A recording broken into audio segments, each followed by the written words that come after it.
Hello students, how are you all? I hope you all are fine.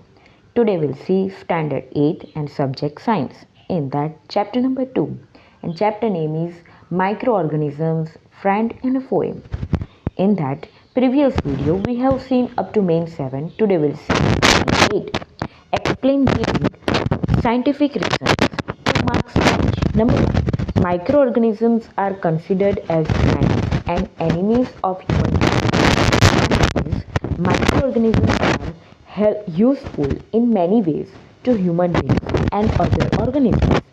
They are useful to make curd from milk, to prepare idli and dosha, to bring fermentation, to prepare antibiotics, vaccines, etc.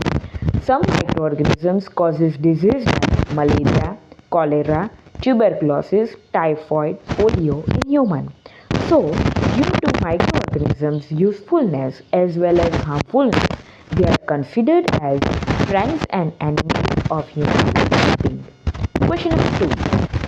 Bacteria are universal. Answer is bacteria are found on the soil. In the soil, in water, in air, and in the bodies of organisms.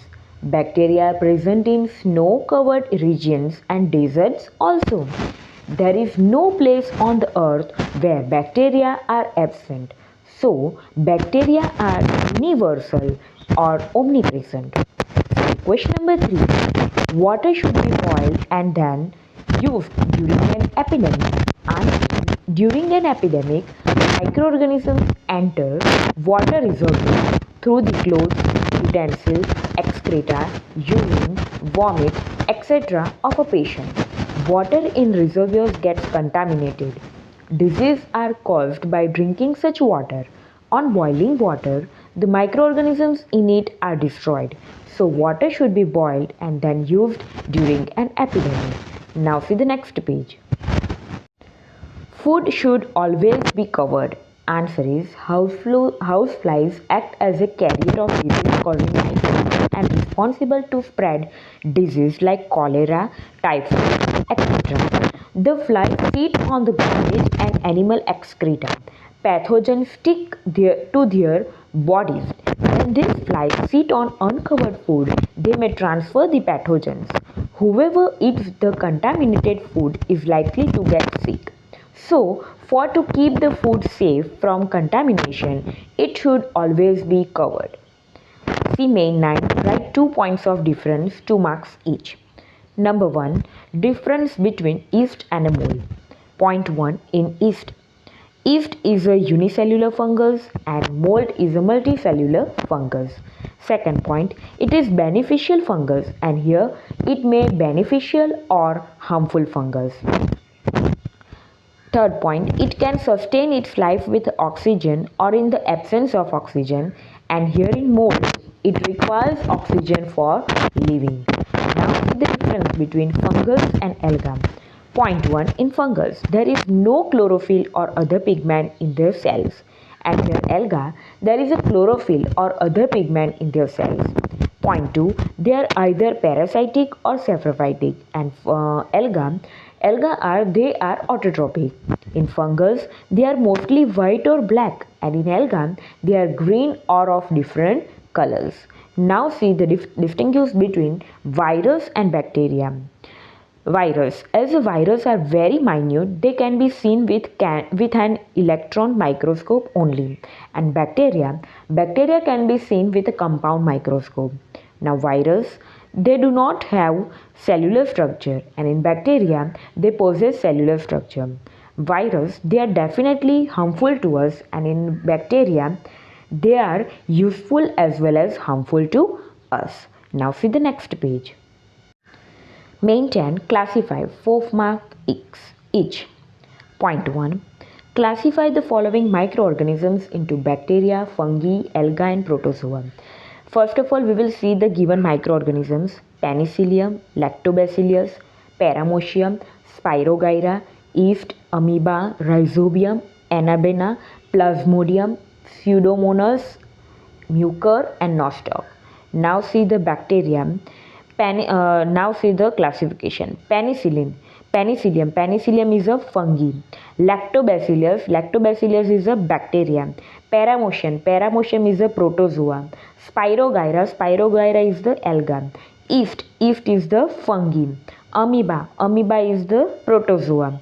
Rhizobium is the bacteria. Anabaena is the alga. Plasmodium is the protozoa. Pseudomonas is the bacteria. Mucor is the fungi, and Nostoc is the bacteria. Now see the classification 2. Classify the following disease as bacterial disease, viral disease, protozoan disease, and fungal disease. First of all, we will see the disease name: polio, dysentery, cholera, eczema, typhoid, jaundice, TB, influenza, pneumonia, scabies, malaria, and chickenpox. Now see the polio. Polio is the viral disease. Dysentery is the protozoan disease. Cholera is the bacterial disease. Eczema is the bacterial disease. Typhoid also bacterial disease. Jaundice also viral disease. TB is the bacterial disease. Influenza is the viral disease. Pneumonia is the bacterial disease. Scabies also bacterial disease. Malaria, protozoan disease. Chickenpox, viral disease. Here fungal disease is not there, okay? Now see the main 11. Match the following properly. Write the alphabet index of the column B in the answer box. 4 mark each. First of all, we will see the column A. Number 1 protozoan, number 2 rhizobium, number 3 lactobacillus, number 4 yeast. And column B, fixing nitrogen, B causing cholera, C baking of bread, D causing malaria, and E setting of curd. Protozoum matched with the causing malaria. Rhizobium matched with the fixing nitrogen. Lactobacillus matched with the E setting of curd, and yeast matched with the baking of bread. Now see the second one. First of all, we will see the column A. Number 1 leguminous plant, number 2 milk, number 3 preservative, number 4 BCG vaccine. And column B, number A sodium benzoate, B tuberculosis, C polio, D rhizobium, E pasteurization. Now see the number 1 leguminous plant match with the D rhizobium. Number 2 milk match with the E pasteurization. Number 3 preservative match with the sodium benzoate. Number 4 BCG vaccine match with the tuberculosis. Now we will see the main 12 in the next video, part 4. Stay safe, stay healthy. Okay, bye.